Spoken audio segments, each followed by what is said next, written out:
আসসালামু আলাইকুম রহমতুল্লাহি ওবারাকাতুহ। আলহামদুলিল্লাহি ওয়াকাফা ওয়া সালামুন আলা ইবাদিহিল্লাযীনা ইসতাফা, আম্মা বাদ।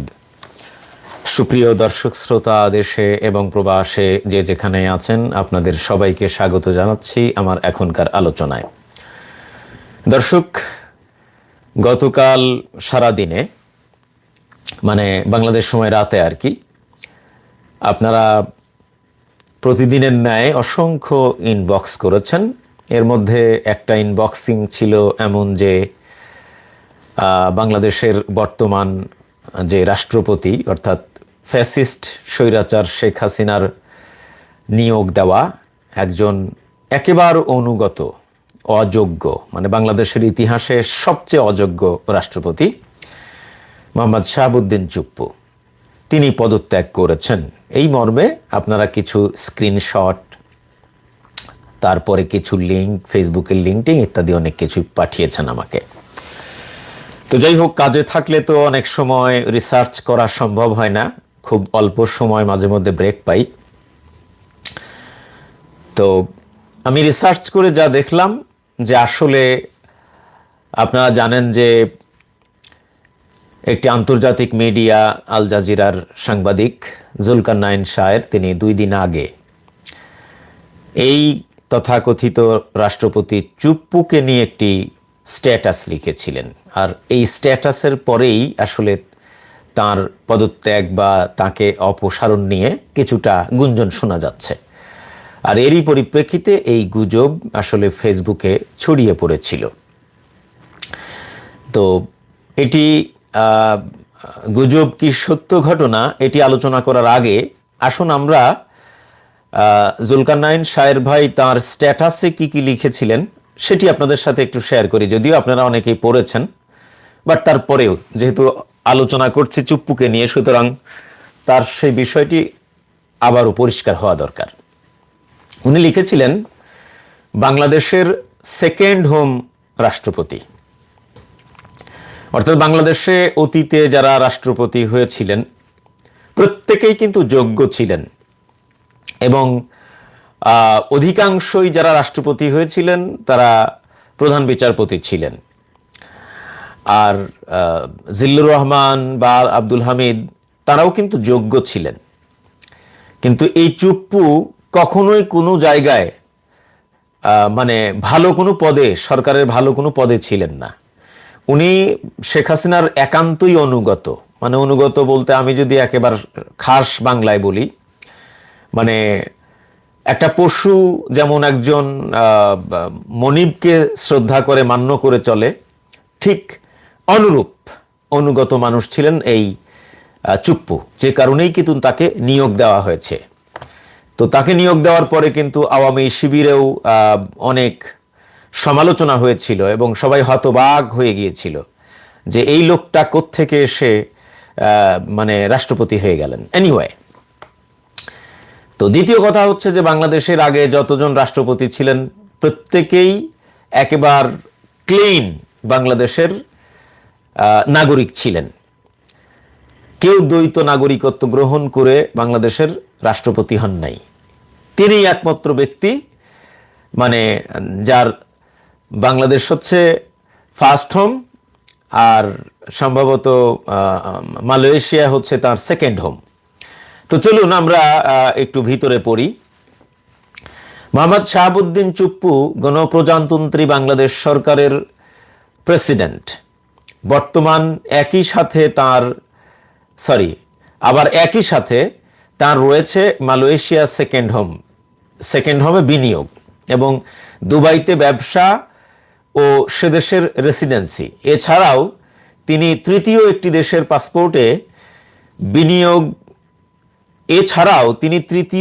দেশের পাসপোর্টে বিনিয়োগ রয়েছে বলেও শোনা যায়।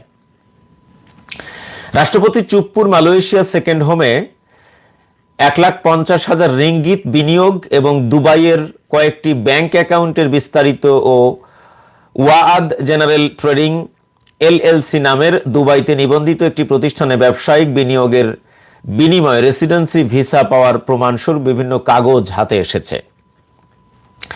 প্রশ্ন হলো, রাষ্ট্রপতি চুপ্পু বিদেশে এসব বিনিয়োগের কোনো অনুমতি কি আদৌ গ্রহণ করেছেন?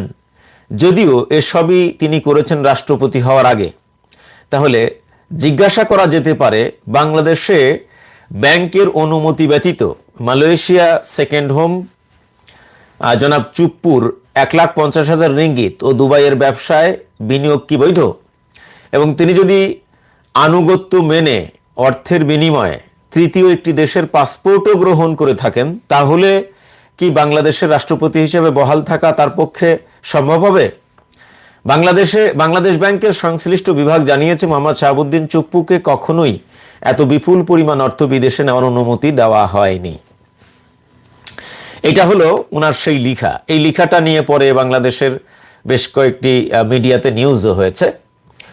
তো এরপরেই কিন্তু এই গুজবটা ছড়িয়ে পড়েছে, এবং এই গুজবটা যারা ছড়িয়েছে তারা মূলত বর্তমান অন্তর্বর্তীকালীন সরকারের মাননীয় আইন উপদেষ্টা ডক্টর আসিফ নজরুলের নাম জড়ানো হয়েছে। তো এ ব্যাপারে ডক্টর আসিফ নজরুল বলেছেন যে রাষ্ট্রপতির পদত্যাগ নিয়ে ফেসবুকে যে খবর প্রচার করা হয়েছে এবং আমার নাম জড়ানো হয়েছে, আসলে এই খবরটা হচ্ছে ভুয়া। তো উনি কি লিখেছেন ভিতরে, আমরা সংবাদের ভিতরে একটু প্রবেশ করি। রাষ্ট্রপতি মোহাম্মদ শাহাবুদ্দিনের পদত্যাগের যে খবর ফেসবুকে ছড়ানো হয়েছে তা ভুয়া বলে জানিয়েছেন অন্তর্বর্তী সরকারের আইন উপদেষ্টা আসিফ নজরুল। বৃহস্পতিবার ফেসবুকে এক পোস্টে তিনি লিখেন, আমার নাম ব্যবহার করে কিছু অপপ্রচার হচ্ছে। রাষ্ট্রপতি রিজাইন করেছেন বলে যে খবর আমার ছবি ব্যবহার করে প্রচার করা হচ্ছে তা ভুয়া।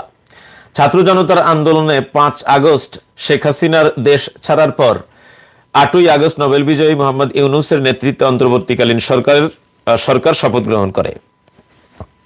রাষ্ট্রপতি মোহাম্মদ শাহাবুদ্দিন বৃহস্পতিবার রাত 9:15টার পর অন্তর্বর্তীকালীন সরকারের সদস্যদের শপথবাক্য পাঠ করান।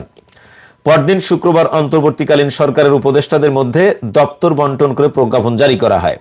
তাতে আইন মন্ত্রণালয়ের দায়িত্ব পান ঢাকা বিশ্ববিদ্যালয়ের আইন বিভাগের অধ্যাপক আসিফ নজরুল। পরদিন ছাত্র জনতার দাবির মুখে প্রধান বিচারপতি উবায়দুল হাসানের পদত্যাগের পর আইন উপদেষ্টাই পদত্যাগের খবরটা আইন উপদেষ্টাই দিয়েছিলেন। শেখ হাসিনার মনোনয়নে 2023 সালের 24শে এপ্রিল বাংলাদেশের দাবিংশতম রাষ্ট্রপতি হিসাবে সংবিধানের রক্ষণ, সমর্থন ও নিরাপত্তা বিধানের শপথ নেন মোহাম্মদ শাহাবুদ্দিন। তো যাই হোক, আমরা বহুদিন ধরেই, সত্য কথা বলতে কি, যখন আমাদের দেশটা দ্বিতীয়বারের মতো স্বাধীন হলো, স্বাধীন হওয়ার সাথে সাথেই আমরা যে মানুষগুলির সরাসরি অপসারণ চেয়েছিলাম, 1 নম্বর হচ্ছে শেখ হাসিনার পদত্যাগ। আর শেখ হাসিনার পদত্যাগ মানেই শেখ হাসিনার সংসদ ভেঙে যাবে একেবারে। শেখ হাসিনার সংসদে যারা আছে কেউ থাকবে না, মন্ত্রী এমপি যারা আছে কেউ থাকবে না। এবং কিছু কিছু প্রতিষ্ঠান যেমন জুডিশিয়ারি, এটাকে আমরা রিফর্ম করতে বলেছিলাম।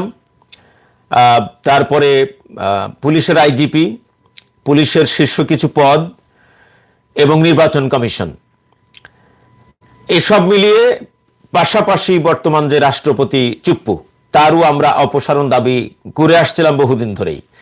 তো বিষয়টা হলো, জুডিশিয়ারি, নির্বাচন কমিশন বা পুলিশের আইজিপি বা ঊর্ধ্বতন কিছু কর্মকর্তা, এদেরও আগে অপসারণ দরকার ছিল চুপ্পু। কেন?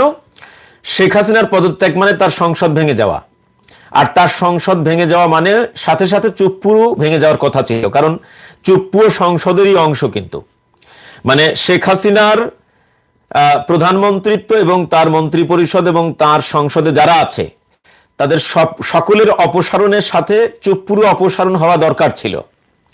কিন্তু সাংবিধানিক কিছু বাধ্যবাধকতার কারণে এটা অপসারণ করা যায়নি বা অপসারণ করা হয়নি। তো এখন কথা হলো যে যেভাবেই হোক তিনি এতদিন পর্যন্ত টিকে ছিলেন। এখন জুলকারনাইন শাহের ভাই যে তথ্যটা জাতির সামনে উন্মোচন করেছেন প্রমাণ সাপেক্ষে, এই তথ্য প্রকাশ করার পর ওই পদে থাকার তার আর কোনো অধিকার আছে কিনা, এটি হলো প্রশ্ন।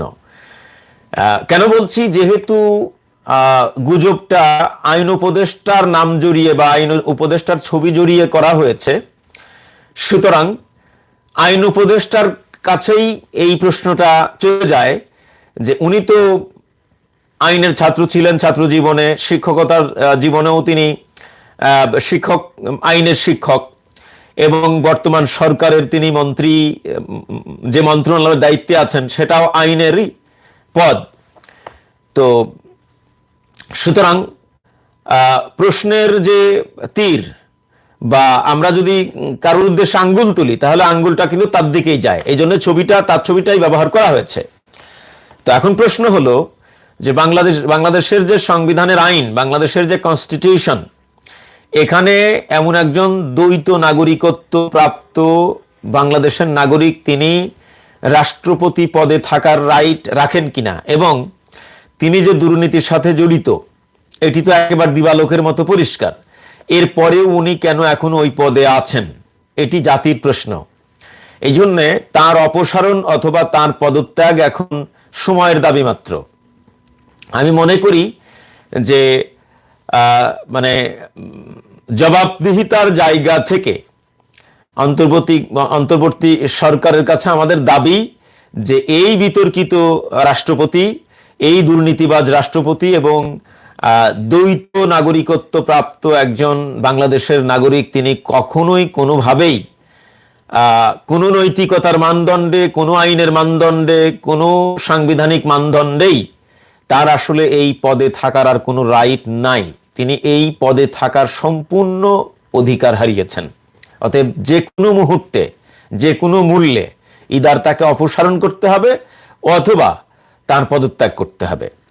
হয়তো মানে অন্তর্বর্তীকালীন সরকারের শপথ পড়ানো বা তাদেরকে মানে এই সরকার গঠনের একটা প্রক্রিয়ার ব্যাপার স্যাপারে সাংবিধানিক কিছু বাধ্যবাধকতা ছিল, সেটি আমরা অস্বীকার করি না। বাট এখন আর সাংবিধানিক কোনো বাধ্যবাধকতা নেই, কারণ রাষ্ট্রপতির তো আসলে সেই অর্থে কোনো ক্ষমতা নেই। প্রধানমন্ত্রী যা বলবেন, যা করতে বলবেন, রাষ্ট্রপতি ইয়েস স্যার, জি স্যার, এগুলোই তিনি বলবেন। সুতরাং এখন যেহেতু প্রধানমন্ত্রীর পদে একজন আছেন, যদিও এই সরকারের মানে দেওয়া পদবীর নাম অন্যরকম, বাট প্রধানমন্ত্রী যে কাজটা করেন, বাংলাদেশের একজন প্রধানমন্ত্রী যা করেন, এই অন্তর্বর্তীকালীন সরকার বা তত্ত্বাবধায়ক সরকারের প্রধান উপদেষ্টাও তাই করেন। অতএব বর্তমান অন্তর্বর্তীকালীন সরকারের প্রধান উপদেষ্টার কনসার্ন ছাড়া রাষ্ট্রপতি যেহেতু কিছুই করতে পারেন না, তো তার মানে তিনি প্রধানমন্ত্রী। তো প্রধানমন্ত্রী ইচ্ছা করলে রাষ্ট্রপতিকে অপসারণ করতে পারেন। এজন্য আমরা বাংলাদেশের জনগণ অন্তর্বর্তীকালীন সরকারের মাননীয় প্রধান উপদেষ্টা সহ আইন উপদেষ্টা, স্বরাষ্ট্র উপদেষ্টা যারা আছেন, তাদের কাছে আমাদের দাবি, এত কিছুর পরেও তিনি কিভাবে এখনো ওই পদে বসে আছেন নির্লজ্জের মতো। ওনার তো উচিত ছিল, ওনার যদি মানসম্মান থাকতো তাহলে উনি নিজে নিজেই পদত্যাগ করতেন। যেমন কাজী হাবিবুল আউয়াল, সাবেক প্রধান নির্বাচন কমিশনার, আমরা জানি তিনি মানে নির্লজ্জের নির্লজ্জ। তার মতো নির্লজ্জ মানে কোন সরকারি কর্মকর্তা বাংলাদেশের আগে ছিল কিনা আমার জানা নাই। তো তিনি নির্লজ্জ হলেও মানে অপমানিত, লাঞ্ছিত হওয়ার আগেই সসম্মানে পদত্যাগ করেছেন। তিনি জানেন যে যে কোনো মুহূর্তে তাদেরকে অপসারণ করা হতে পারে, যে কোনো মুহূর্তে তাদেরকে বরখাস্ত করা হতে পারে। অতএব সবকিছু জেনে বুঝে তারা সসম্মানে কিন্তু বিদায় হয়েছেন। তো অনুরূপভাবে এই ঘটনা প্রকাশিত হওয়ার পর, এতদিন যেভাবেই হোক ছিল, কিন্তু এই ঘটনা প্রকাশিত হওয়ার পর ওনার যদি মানসম্মান থাকতো, উনি যদি অপমানিত, লাঞ্ছিত হওয়ার ভয় করতেন, তাহলে অনতিবিলম্বে এতদিন পদত্যাগ করে ফেলতেন। কিন্তু যেহেতু পদত্যাগ করেন নাই বা এখনো করছেন না, সুতরাং অন্তর্বর্তীকালীন সরকারের কাছে আমাদের দাবি যে অনতিবিলম্বে তাকে অপসারণ করে একজন যোগ্য নতুন রাষ্ট্রপতি নিয়োগ দেওয়া হোক। আমরা কোনোভাবেই এই ফ্যাসিস্ট স্বৈরাচার শেখ হাসিনার দেওয়া নিয়োগের রাষ্ট্রপতি আমরা দেখতে চাই না। মানে বাংলাদেশের ইতিহাসে এতটা চরম বিতর্কিত অযোগ্য রাষ্ট্রপতি কখনোই ছিল না। তারপরেও নানান সাংবিধানিক বাধ্যবাধকতার কারণে এতদিন ছিল, কিন্তু আমার কাছে মনে হয় না যে এখন তাকে রাখা ঠিক হবে। আমি আমাদের বৈষম্য বিরোধী ছাত্র আন্দোলনের সমন্বয়ক যারা আছেন, আপনাদেরকে অনুরোধ করব, আপনারা অনতিবিলম্বে অন্তর্বর্তীকালীন সরকারের কাছে একটা অনুরোধপত্র বা একটা স্মারকলিপি যাই বলেন, এই দুর্নীতিবাজ, দ্বৈত নাগরিকত্ব প্রাপ্ত, অযোগ্য, বিতর্কিত রাষ্ট্রপতিকে যেন খুব তাড়াতাড়ি অপসারণ করা হয়। আপনারা একটা পদক্ষেপ নেন আমাদের রাষ্ট্র মেরামতের জন্য, আমাদের রাষ্ট্র সংস্কারের জন্য। এই চুপ্পুকে সরাতে হবে। এই চুপ্পু হচ্ছে পেঁচার মতো। একটা বাগানে যেমন একটা হুতুম পেঁচা থাকলেই বাগানের সৌন্দর্য নষ্ট হয়ে যায়, আমার কাছে মনে হচ্ছে যেন আমাদের অন্তর্বর্তীকালীন সরকারের যে ইমেজ, এই ইমেজটা নষ্টের জন্য এই একটা পদই যথেষ্ট। সুতরাং তাকে যে কোনো মূল্যে অপসারণ করতে হবে। এটা জনগণের পক্ষ থেকে আমি অন্তর্বর্তীকালীন সরকারের কাছে দাবি জানালাম। ওয়াসসালামু আলাইকুম ওয়া রাহমাতুল্লাহি ওয়া বারাকাতুহু।